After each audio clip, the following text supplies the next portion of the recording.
नमस्कार। आजको विज्ञानको आजको श्रृङ्खलामा यहाँलाई स्वागत छ।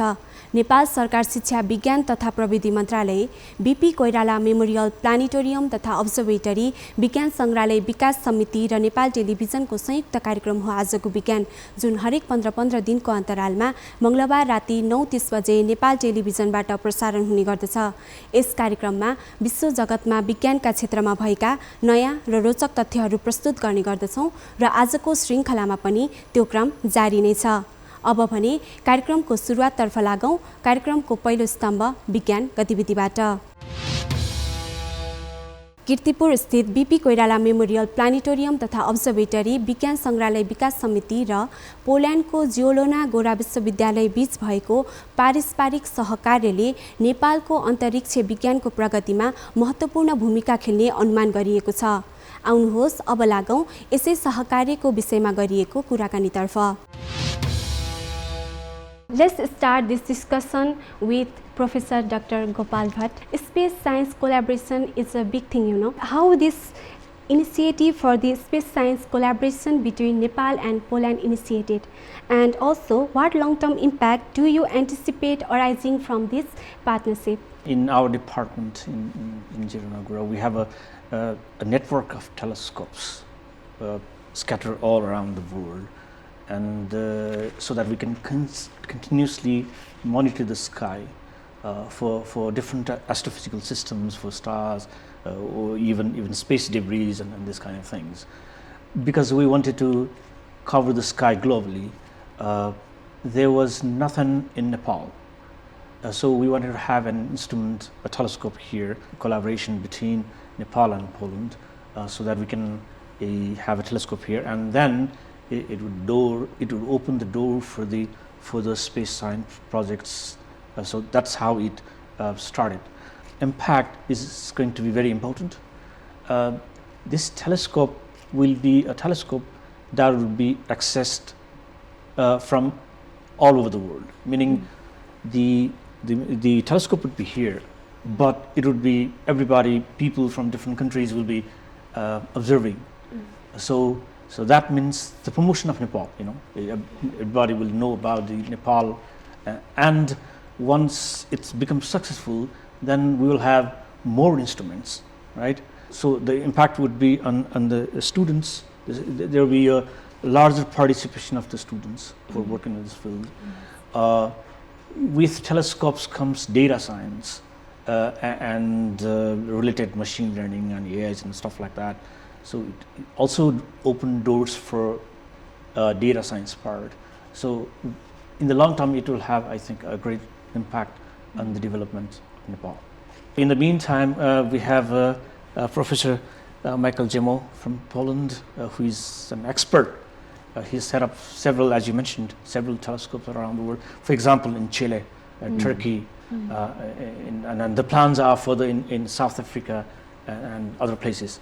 So he was kind enough to come here and help us. And one more thing I would like to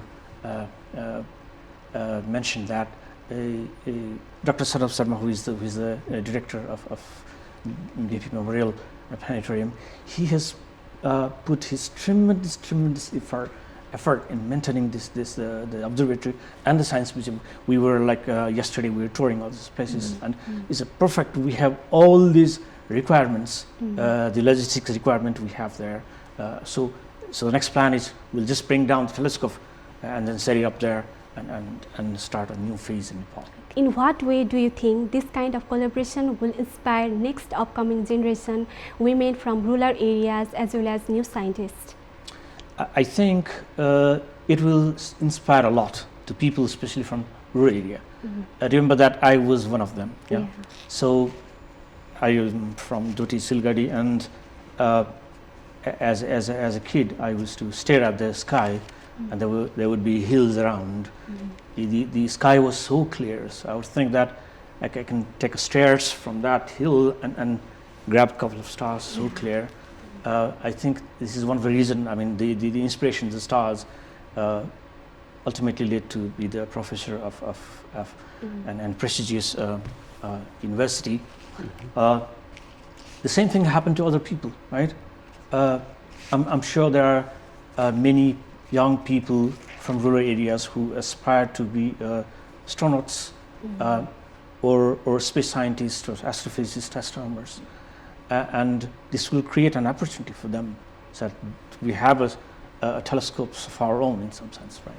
So that would definitely inspire them to become whatever they want to be, right? Okay. Yes. Over to you, Michael, sir.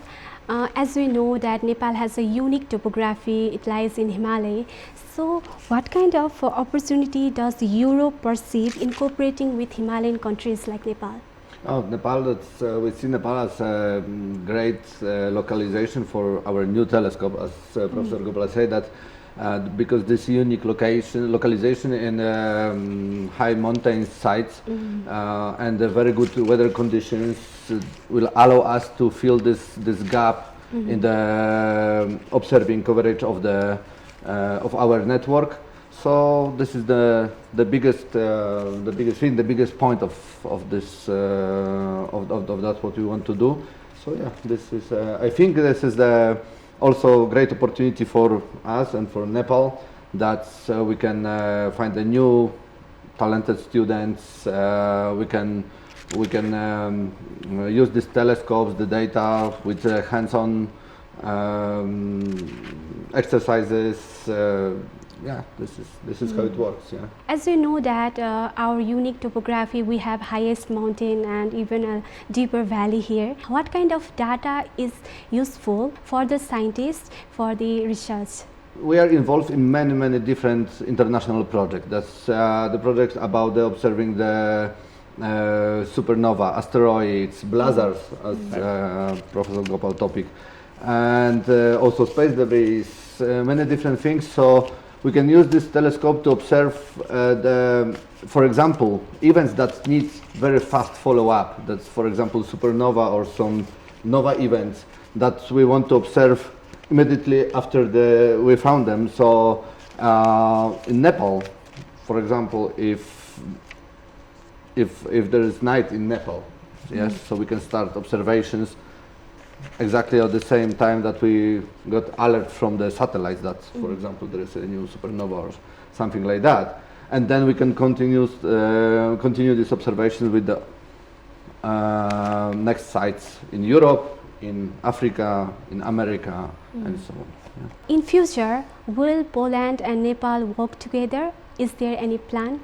Yes, of course. We have planned for long-term cooperation. That I hope, thanks to that project, we can find more and more talented students. We can start student exchange. I hope we can find them more, scientists like Professor Gopal that we can cooperate with and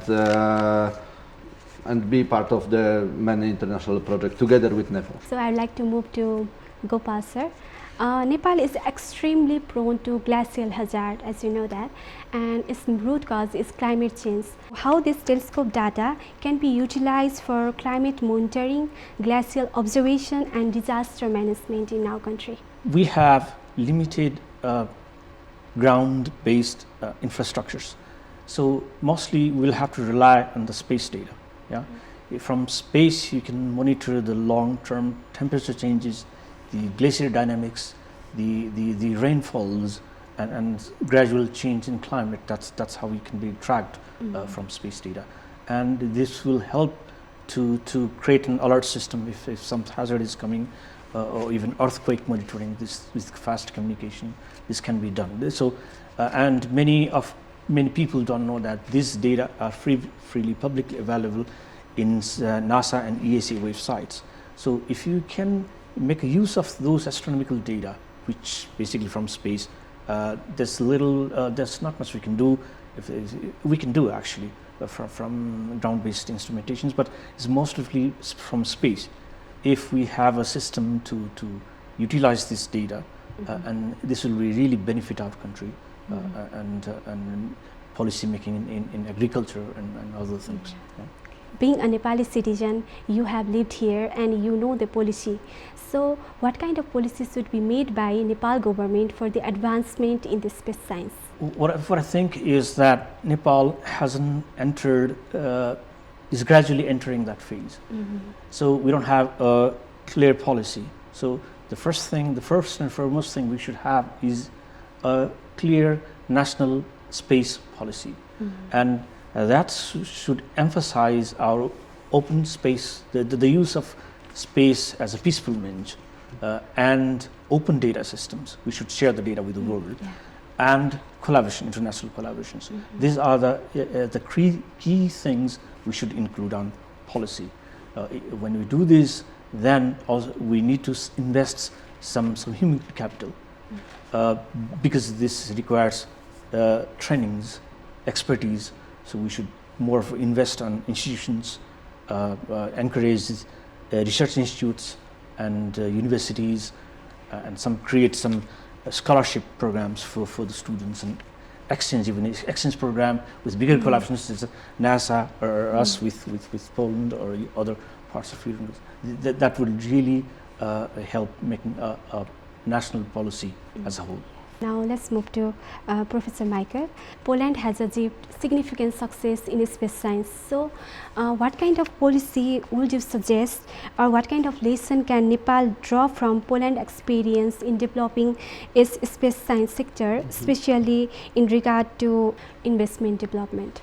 Oh, in my opinion, that's as Professor Gopal said, that's the most important thing is to have some main idea what we want to do in this space sector, and make it step by step, without one big promises, but step by step. And we have to remember that all of the main things comes from this basic science, like mathematics, physics, informatics, mechanics, and so on. And I think that astronomy and space science is the best thing to allow young people to learn these things, these basic things that they can use later in the different fields, in the other fields, and they can use it in the more advanced project. Beyond scientific research, in what ways do you think this kind of collaboration could contribute to innovation and technological development in Nepal?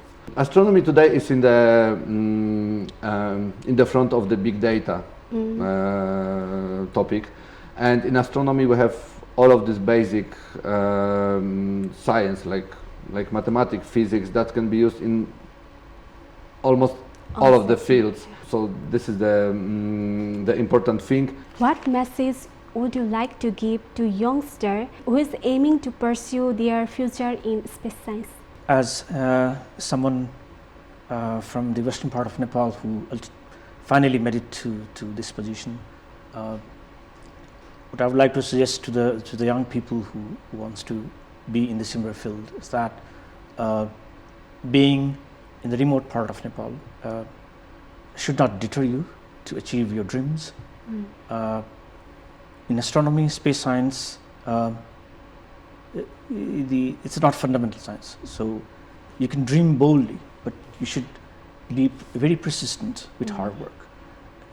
Astronomy, astrophysics, space science is no longer a fundamental science. What I mean is that you have to know mathematics, statistics, engineering, data science. Okay, so these all things have. So you have to prepare all those kind of things. So I would say that if you have a strong curiosity, ambition, you can make it. But again, having said that, you have to really prepare yourself. There are so many people competing out there. But one thing is, we Nepalese are very patient. I think the sky is not limited, you can make it. That's what I would say to the young people. जुनसुकै परमाणुमा electron प्रोटोनको वरिपरि घुम्छ। यदि कुनै समयमा electron प्रोटोनको वरिपरि घुमेन भने पदार्थ अस्तित्वमा रहन्छ होला त? जानौ बिकेबाटै।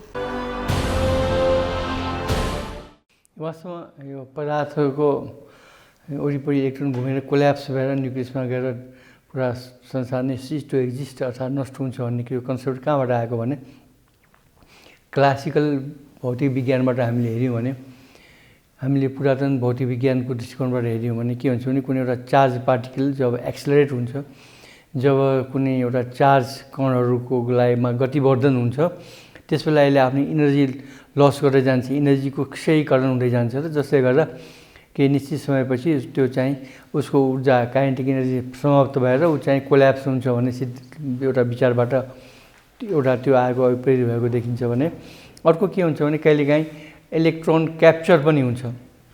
धेरै लार्ज सङ्ख्यामा प्रोटोनहरू छ भने त्यो लार्ज सङ्ख्यामा भएको प्रोटोनहरू छ भने उसले कहिलेकाहीँ इलेक्ट्रोनलाई क्याप्चर गर्छ अथवा आफ्नो न्युक्लियसमा समाहित गर्छ, जसले गर्दा त्यो प्रोटोन न्युट्रोनमा कन्भर्ट हुन्छ र सँगै एउटा न्युट्रिनो इलेक्ट्रोन न्युट्रिनो पनि को निर्माण भएर त्यो ऊर्जाको रूपमा त्यो एटमबाट प्रभावित भएर बाहिर निस्केर जान्छ। र यो प्रक्रियाहरूले गर्दा पनि मानिसहरूले इलेक्ट्रोनहरू चाहिँ कोल्याप्स भएर इलेक्ट्रोनहरू केन्द्रमा खसेर उनीहरूको घुम्दा उनीहरूको काइनेटिक इनर्जी लस भएर अनि यिनीहरू केन्द्रमा पनि खस्न सक्छन् भन्ने एउटा कन्सेप्ट आएर पदार्थहरू नष्ट हुन सक्छ कि भन्ने प्रश्न हो। तर वास्तवमा के हुन्छ भने इलेक्ट्रोनहरू कहिले पनि न्युक्लियसमा कोल्याप्स हुँदैन। त्यसको कारण के छ भने यो हाइसेनबर्ग भनेर हामीले पढ्छौँ, हाइसेनबर्गको अनिश्चितताको सिद्धान्त, हाइसेनबर्गको अनसर्टेनिटी प्रिन्सिपल भन्छौँ। र त्यो र अनि यो पदार्थको ड्युअलिटी द्वैत चरित्र, यसको दुईवटा चरित्र छ पदार्थको, एउटा कहिले पार्टिकल जस्तो व्यवहार गर्छ भने कहिले यो चाहिँ वेभ जस्तो तरङ्ग जस्तो प्रभाव यसले चाहिँ आफ्नो प्रकृति देखाउँछ। त्यही कारणले गर्दाखेरि कहिले पनि यो इलेक्ट्रोनहरू केन्द्रमा खसेर कोल्याप्स हुँदैन, नष्ट हुँदैन।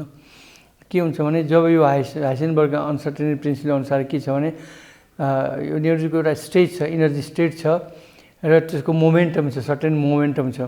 यदि त्यो मोमेन्टम हुनुको लागि यो भेलोसिटी थाहा पाउनुको लागि के गरिन्छ भने त्यसको एउटा स्थिति थाहा हुनुपर्छ, स्पेसिफिक स्थिति के छ भनेर त्यो थाहा पाउनुको त्यो थाहा पाएर हामीले केन्द्रमा गऱ्यौँ भने त्यो सम्भव हुँदैन। त्यसमा अथाह इनर्जी हुन्छ, जसले गर्दा जब त्यो इलेक्ट्रोनहरू केन्द्रतिर कोल्याप्स हुन थाल्यो भने त्यसमा ट्रिमेन्डस इनर्जी अथाह ऊर्जा उत्पन्न भएर त्यो फेरि त्यहाँबाट उन्मुक्त भएर केन्द्रतिरबाट उन्मुक्त भएर बाहिर जान थाल्छ। र फेरि इलेक्ट्रोनहरू केन्द्रको वरिपरि कुनै ग्रह जस्तो वरिपरि घुमिरहेको हुँदैनन्, तिनीहरूको विभिन्न सेलहरू हुन्छ, त्यसलाई हामी क्वान्टम स्टेट भन्छौँ। एउटा इनर्जीको प्याकेट जस्तो विभिन्न तहमा लेभलमा हुन्छ र एउटा तहबाट अर्को तहमा जम्प मात्रै गर्न सक्छ, बिचमा गएर बस्न आउन जान सक्दैन। जस्तो हामी एउटा एक तलाबाट हामी सिधै 2 तला 3 तलामा जान या 4 तलामा जान सक्छौँ, एक तलाबाट 1.5 या 2.5 या 3.5 तलामा हामी जान सक्दैनौँ। त्यसै गरी इलेक्ट्रोनहरू के हुन्छ भने एउटा सेलबाट जम्प गरेर अर्कोबाट अर्कोमा जान्छ, त्यो क्वान्टम स्टेट हो। र त्यो क्वान्टम स्टेटबाट तल जान सक्दैन र त्यो क्वान्टम स्टेटको एउटा लोएस्ट इनर्जी हुन्छ, एकदम न्यून ऊर्जाको एउटा स्टेट छ, त्योभन्दा तल स्टेट कुनै पनि हालतमा तिनीहरू जान सक्दैन। अर्को कुरा के छ भने वेभ नेचर भएको हुनाले पार्टिकलको नेचर भयो भने त्यसमा खस्न सक्छ, तर वेभ नेचर इलेक्ट्रोन वरिपरि वेभको फर्ममा घुमिरहेको हुन्छ, केन्द्रको प्रोटोन र न्युक्लियसको वरिपरि केन्द्रको वरिपरि वेभको तरङ्गको रूपमा बाहिर प्रभावित भइरहेको हुनाले घुमिरहेको हुनाले त्यसलाई कुनै पार्टिकल्ली लोकलाइज भएर त्यो भित्र केन्द्रमा चाहिँ खस्न सक्दैन। त्यो किनभने त्यसबेला त्यसको काइनेटिक इनर्जी यति अथाह हुन थाल्छ कि ऊ चाहिँ बाहिर जम्प भएर आउन थाल्छ। त्यसैले कुनै पनि हालतमा कहिले पनि इलेक्ट्रोनहरू केन्द्रमा गएर कोल्याप्स चाहिँ हुन सक्दैन। तर कहिलेकाहीँ प्रोटोनको सङ्ख्या धेरै हाई भएर अनस्टेबल छ, पदार्थहरू अस्थिर छ भने त्यसबेला उसले चाहिँ एउटा इलेक्ट्रोनलाई क्याप्चर गरेर प्रोटोन न्युट्रोनमा कन्भर्ट भएर बाँकी चाहिँ अदृश्य न्युट्रिनोको रूपमा इनर्जी निकालेर आफ्नो स्टेबल फर्ममा पदार्थ गएको हुन्छ। त्यसो कुनै पनि हालतमा इलेक्ट्रोनहरू केन्द्रमा गएर खस्न सक्दैन। यदि त्यस्तो हुने थियो भने अहिलेसम्म यो ब्रह्माण्ड अस्तित्वमै रहने थिएन र सम्पूर्ण पदार्थ कोल्याप्स भएर जाने थियो। अब पालो भएको छ विज्ञान प्रश्न उत्तरको, जहाँ तपाईहरूले पठाउनु भएको प्रश्नको उत्तर सम्बन्धित विशेषज्ञले दिनुहुनेछ। नमस्ते, मेरो नाम सफल सुनार, म चाहिँ गण्डकी बोर्डिङ स्कुलबाट। मेरो आजको प्रश्न रहेको छ, के हामी भविष्यमा मार्समा गएर ह्युमन सेटलमेन्ट गराउन पोसिबल छ कि छैन? मार्समा एउटा मानव समूहले केही लामो समयको लागि बसोबासै गर्ने व्यवस्था मिलाउन चाहिने निकै ठुला चुनौतीहरू छन् त्यसमा। र अहिले मैले यसो हेर्दाखेरि दुईटा संस्थान चाहिने जोडतोडका साथ त्यसो गर्ने 15 वर्षभित्र त्यो कार्यक्रम चाहिने सञ्चालन गर्ने भनेर लागिरहेछन्। त्यसमा चाहिँ नि मुख्य एउटा नासा नै छ अमेरिकाको, अर्को उनीहरूको अमेरिकाकै प्राइभेट कम्पनी यो स्पेस एक्स भन्ने, दुईटा चाहिँ नि त्यसमा योजना बनाएर लागिराखेका छन्। र यसमा मुख्य चुनौती भनेका 4-5वटा छन्। एउटामा चाहिँ नि अब त्यहाँसम्मको यात्रा नै भयो, निकै लामो, कम्तीमा 8-9 महिना जस्तो लाग्ने देखिन्छ। अहिलेको जुन हामीसँग प्रविधि छ त्यसले चाहिँ नि यो अन्तरिक्ष यात्रा नै 8-9 महिनाको लागि गर्नुपर्ने देखिन्छ। त्यसको लागि त अलिकति अनुभव बटुलिसकेका छ मान्छेहरू। स्पेस स्टेसन, यो पृथ्वीको वरिपरि घुम्ने स्पेस स्टेसन छ, त्यसमा चाहिँ नि महिनौँ बसेर त्यो अनुभव त गरिराखेका छन्। तर एकपल्ट बसेर फेरि यहाँ घरमा पृथ्वीमा फर्किनु र त्यहीँ गएर चाहिँ नि धेरै समयसम्म बस्नेमा चाहिँ नि धेरै ठुलै भिन्नता हुने भयो। के देखिया छ एउटा कुरा भने अब मार्सको ग्राभिटी चाहिँ नि गुरुत्वाकर्षण पृथ्वीको भन्दा धेरै कम छ, 40% पनि पुग्दैन जस्तो लाग्छ। आई थिङ्क अराउन्ड 38% जस्तो छ। गर्दाखेरि यो कम गुरुत्वमा यो स्पेस स्टेसनमै बसेका अन्तरिक्ष यात्रुहरूको पछि आएर हेल्थ चेकअप हुन्छ इत्यादि सबै स्टडी गर्छन्। त्यसबाट चाहिँ नि के देखिन्छ त भने यो हाडहरू कमजोर भएर जाने, मसलहरू अब हाम्रो त हिँड्दाखेरि गरुङ्गो बोकेर उ गरेर हाड मसल सब चाहिँ नि बलियो भइराखेको हुन्छ। त्यो लो ग्राभिटीमा चाहिँ नि त्यति एक्सर्साइज नहुने हुनाले त्यति मसलहरूको पनि त्यति प्रयोग नहुने र हाड पनि त्यति बलियो, बोन्सहरू पनि त्यति बलियो नहुनु पर्ने भएपछि तिनीहरू कमजोर हुँदै जान्छन्। त्यस कारणले अब त्यहाँ चाहिँ नि लामो समय बस्दाखेरि पृथ्वीको 40%, आधाभन्दा नि कम गुरुत्व भएको ठाउँमा बस्दाखेरि यो हाड र मसलहरू इत्यादि हाम्रो शरीरको स्ट्रक्चरै चाहिँ नि कमजोर हुँदै जान सक्ने अवस्था छ। अब त्यसलाई केही किसिमले गरेर कुनै अब के म्याग्नेटिक जुत्ता या केही लाएर आफूले गरुङ्गो फिल गराउने केही उपाय त गर्लान् गर्न त, तर त्यो बाहेकै अरू कुराहरू छन्। त्यहाँ चाहिँ नि वायुमण्डल एकदम पातलो छ, अक्सिजन धेरै छ कि छैन जस्तो, धेरै जसो खाली कार्बन डाइअक्साइड गर्दाखेरि चाहिँ नि त्यो जहाँ मानव बस्ती बसाइन्छ त्यो चाहिँ नि बाहिरको वातावरणबाट पुरा यो आइसोलेटेड हुनु पर्यो, पुरा चाहिँ नि केही बाहिरसँग सम्पर्कै नभए हुनु पर्यो। अब त्यसले चाहिँ नि गर्दाखेरि यो मोड्युलर घरहरू जस्तो चाहिँ नि मोड्युलर 3D प्रिन्ट गर्ने, हुँको मटेरियलबाट 3D प्रिन्ट गरेर मोड्युलर होमहरू बनाउने, तिनीहरूभित्र प्रेसर हालेर प्लेनमा जस्तै प्लेनहरू नि प्रेसराइज्ड हुन्छ माथि हाइटमा, त्यही किसिमले प्रेसर हालेर चाहिँ नै उ गरेर यो वायुमण्डल त होइन तर चाहिँ नि वायुमण्डल पृथ्वीकै वायुमण्डल जस्तो बनाउन सकिएला। तर अक्सिजन उत्पादन गर्ने नि त्यहीँ गर्नु पर्यो, कति यहाँबाट अक्सिजन लगेर त्यहाँ हाल्न त सकिँदैन। त्यसैले त्यहीँको जे छ त्योबाट अक्सिजन निकाल्ने गर्नु पर्यो। अब त्यो पनि सबै गर्न सक्ने भयो भने फेरि अब खानाको कुरा भयो, खाना कसरी उमार्ने, त्यहाँ त खाना केही छैन।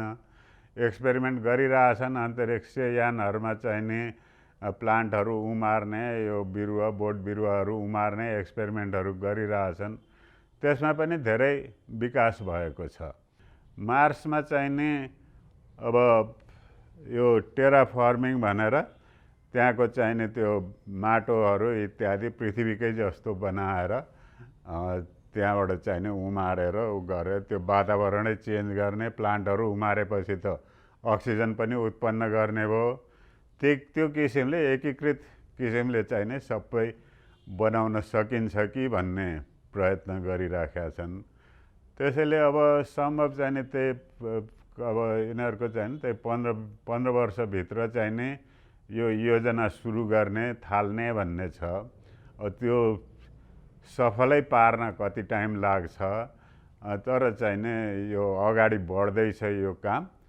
धेरै गाह्रो भए पनि यो चाहिँ नि एउटा मानवको एउटा यो गर्न सक्यो भने एउटा ठुलो चाहिने छलाङ्गै जस्तो हुन्छ मानव सभ्यता, मानव ज्ञान र मानव विकासको निमित्त।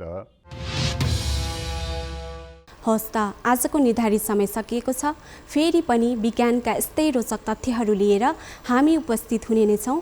त्यतिन्जेलका लागि म कार्यक्रम प्रस्तुता शिक्षा लगायत सम्पूर्ण युनिट बिदा हुन चाहन्छौँ। नेपाल टेलिभिजन हेर्दै गर्नुहोला। नमस्कार।